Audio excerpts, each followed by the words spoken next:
सुन ला सन तोनी के जैन खेलनी हो ओने खिलावे के चाही ना तो गाल कइले सन तो बहन मतारी के लोहटी ना प्लास्टिक करे में टाइमो ना लगी समझ गेले सन। ए चुप्पा सर खेले तो बाहर ना वाला हवे में उड़ता रह खेल सरवा। ए काहे ना हवा में उड़ी रे ए हेकरा कौन भेजला करावे के रे ई साला गाल के सोरा भी गेला ए हट ना करीब तू सुन ना भाई हो ज्यादा मत बोल सुन की पता ओकरे हो लेके चल जाई नु त हमरा लोडिया से खेलिए ना ना ई बढ़िया न करावेला एकरा के तो दुनिया फेल भाई कराव करा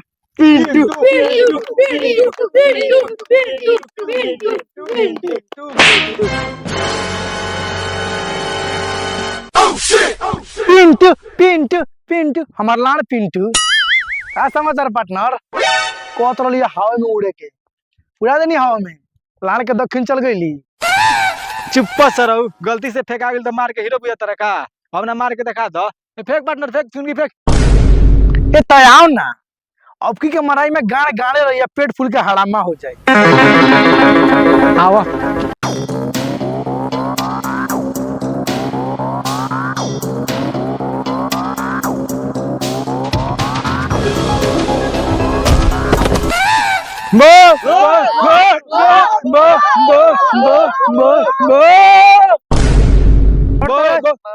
बहुत बबिया लड़सा बर्दाश्त ना हो।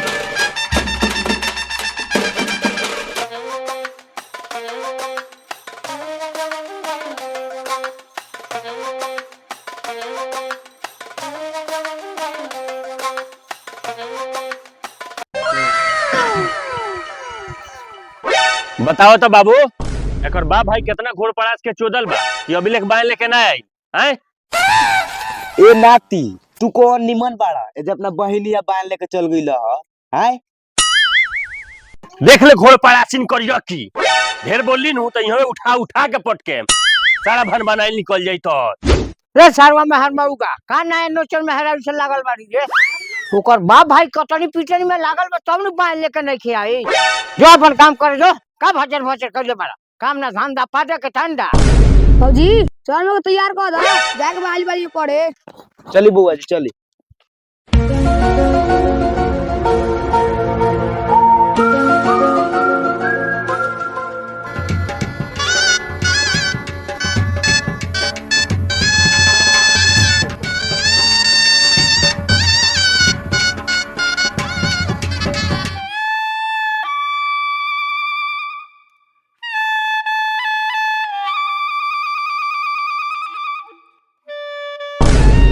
कारे सरवा दुग लगावला कहां से माटी उटी लगा के आवतर सर रे। नानू बाबू ओइने सनु सरवा के बेटा संग खेले उहे माटी लागल बा तो हमने दोनों साल लगिन की एगो काम और रहिला पर गाड़ फाड़ जाता आ दिन भर कुत्ता खाने घूमकत रहता रसन। ट्यूशन का तो पैसा देवत बारा बार ना आ गइला पर मास्टर सारे बा खेदिए देत बा एही पर चल ला बोले ए साले चिपटू पढ़े लिखे का 22.5 आ पैसे चाहिए जासन बबिया बांध लेके जाएगा बा लेट हो गइल बा दीदी ये जाए के बा ठेकुआ चिवरा सरिया दे बड़ा तू। हां जासन सब तैयार बा तैयार होके आओ सन। ठीक बा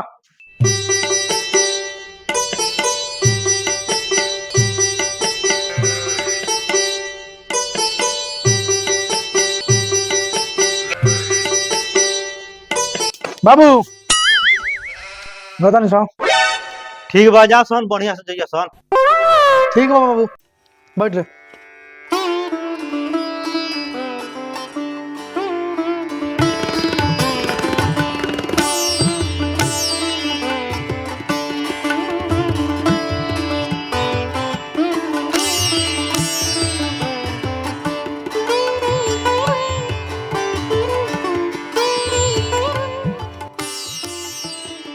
फोन देख पइयू बोल ढकना तोरा से झगड़ा कइलो और बोल कहां जाता। हां रे ए ढकना रुक रुक रे कारे ढकानवा कहां लेके जाते रे दौड़ा लेके दौड़ा जाता नहीं बहिनौरा तोरा का करे के बारे। अच्छा जो जो बहनौरा जाता रे बहनौरा में बड़ा गाड़ी दौलसन बचिए के रहिए रे तो हम का छोड़ दे हम लोग के बहन के लौका भंटा सब काट ले कमजोर समझे तारी काम रखे तू। अच्छा जो जो बहुत बतिया ले ले ठीक बा चलता नहीं चल रे चिपक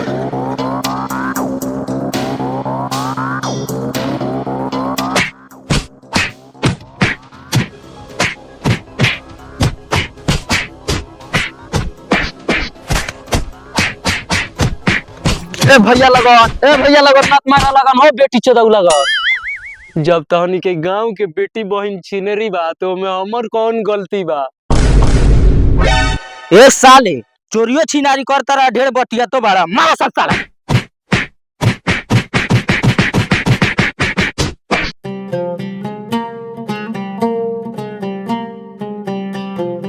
ए भैया रुक रुक रुक। कहाँ रे काहे रुकवा दिली? हम ना देख हुआ काटी के नु भीड़ लागल बा। हाँ रे चल तो देखो जाओ चल।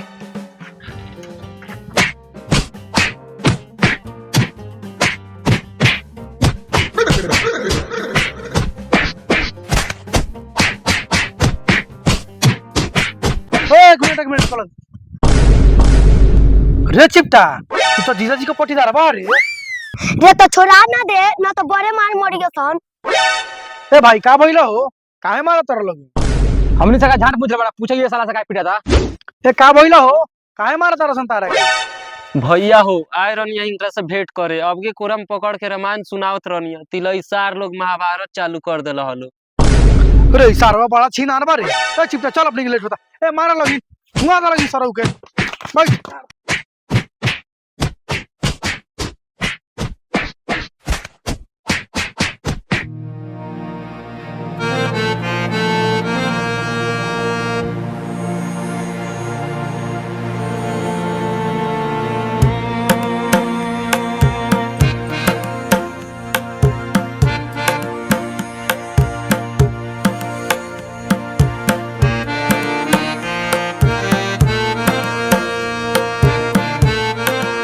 बहनो बाप रे बा हम बाबू लो आ गए। एक आदमी कहत रहे एक आदमी हमरा घर से बाहने ना आई। अब आंख फाड़ के देखो ना भर दौरा हो दिया आ गए। ए चिपट उतर तो।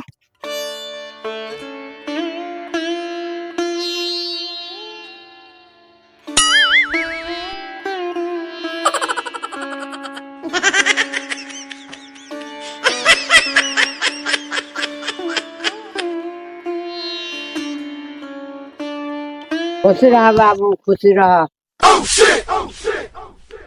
हाँ तोरी बहिन करा बांधले में इतना लेट काहे हो गइलो? ये तोहर बहिन आई हो आन के बहिनिया का? ए सरऊ हमरे बहिन ही हो तनका काम धंधा में लाग रहनी सन ऐसे तो लेट हो गेल ख का हो जाई। जीजा जी कौन काम करेनी के पूरा मुर्गा में के केसवा उड़ गल बा आए। ए बहन चोदौ बहिन देल बड़ा घोड़पाड़ास तो मुड़ी पर के केस ना उड़ी तो मझाट उड़ी। चुप्पी रहुआ कति लइका सन के गरियावत रहनी। चल सन बउओ नाश्ता पानी करल सन बड़ा दूर से आइल बड़ा सन भूख लागल होई। चल सन। हे बबुआ आए में रास्ता पेड़ा में कोनो दिक्कत ना भइल ख? ना बाबूजी दिक्कत तो ना भइल ख निम्न निम्न आ गई सन।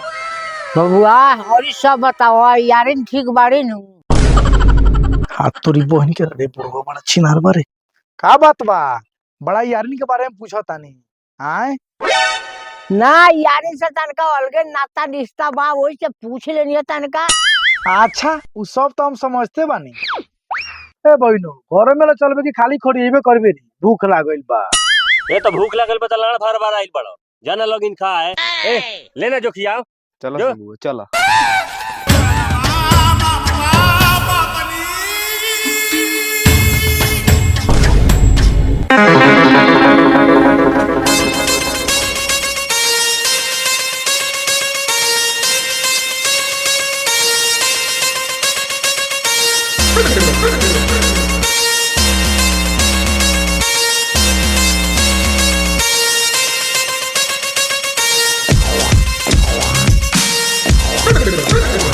कारे चोइटा बहू तोरा नैहर से देखनी है बारा आइन बाइन आइल बा ताका चिखाओ ना।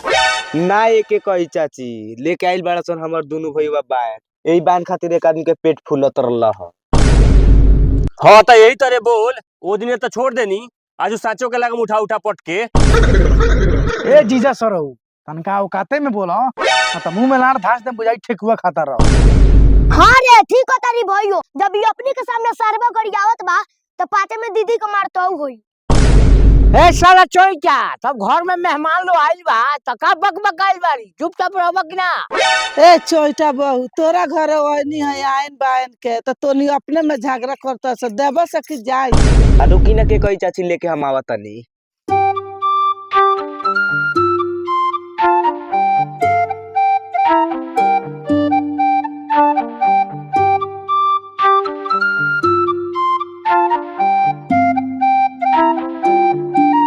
धरिए के कोई चाची लिखाई।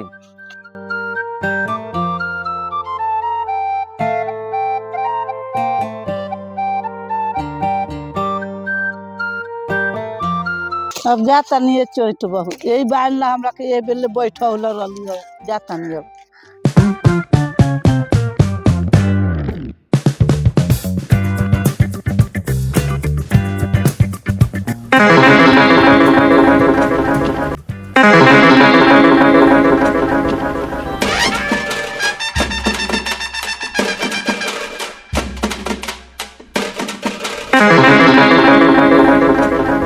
का हो काका तोहर बेटो ना ऐसन का 1000 के मछ लिखवाए गायब हो गेल बारसन। रोज हम गाड़ी सुनत नहीं ठीक काम बा। अरे तो कामना का बेटा रे सरवा तोरा यहाँ मैं चलो होता पानी से गाय बरस हमारे यहाँ खेत ना जोताए चुपचाप भला आदमी खान यहाँ से चल जाना तो हर व्यवस्था करे में टाइमो ना लागी। ठीक बा काका हम जाता नहीं वही सन पिटैया सन तो हम ना जाए बीच में बोले तू अपन सलटिया ठीक बा। ए जो वही सन होते उनके झाट उखाड़ लिए।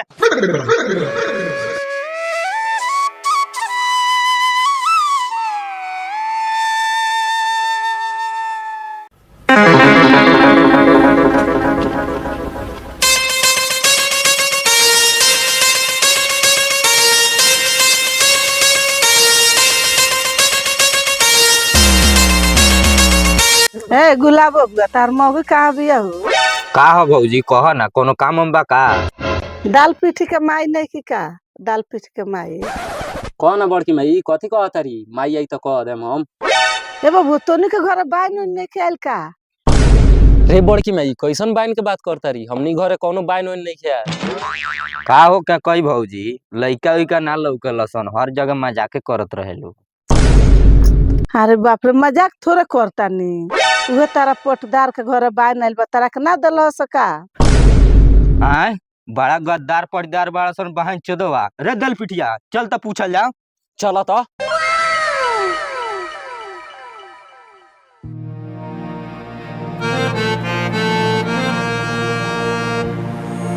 भौजी प्रणाम।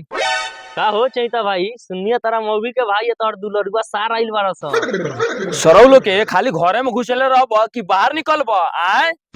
बउआ सरे बउआ दुगो है देवर जी आइल बानी लोग तहनी के घुमावेला जा घूम के आ जाला।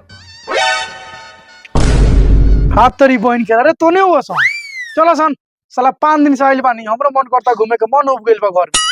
बउआ रे ले संसार लोग के उन्हीं गाड़ मार के पटना के एयरपोर्ट बना दिया सन संसार लोग के घर में मन नहीं खेला घर। ए हमहू चलम भैया हमहू के ले चल लगन। चल चल साला चल चलो सरऊ।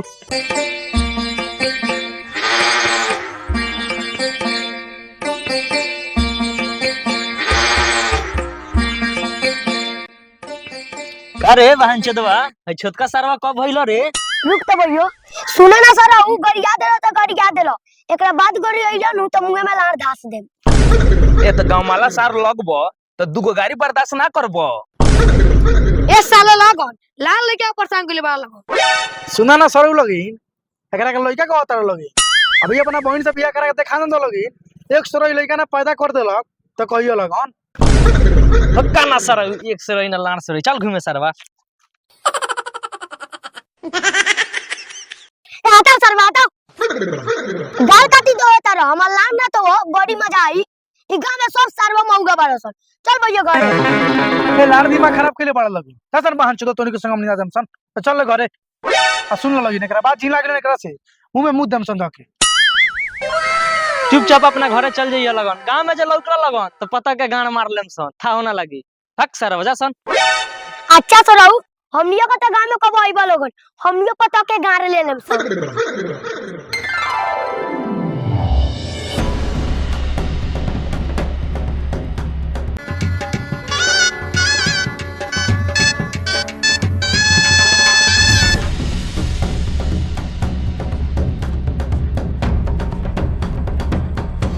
का हो लालमोहन भाई सफा झाटुए बाड़ा।